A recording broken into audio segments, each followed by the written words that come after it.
Very good morning to our respected principal, teacher and parents and all my dear friends. My name is Anisa Maharana of class 2 of Pranama Concept School. Today I would like to speak a few words on Environment Day. World Environment Day is celebrated every year 5th June. The main motto of celebrating of this day is to raise awareness and protect our environment. On this day, people plant trees to save our Mother Earth from global warming.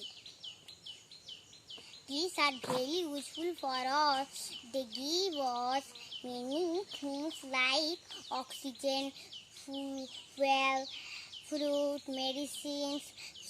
So we should all plant trees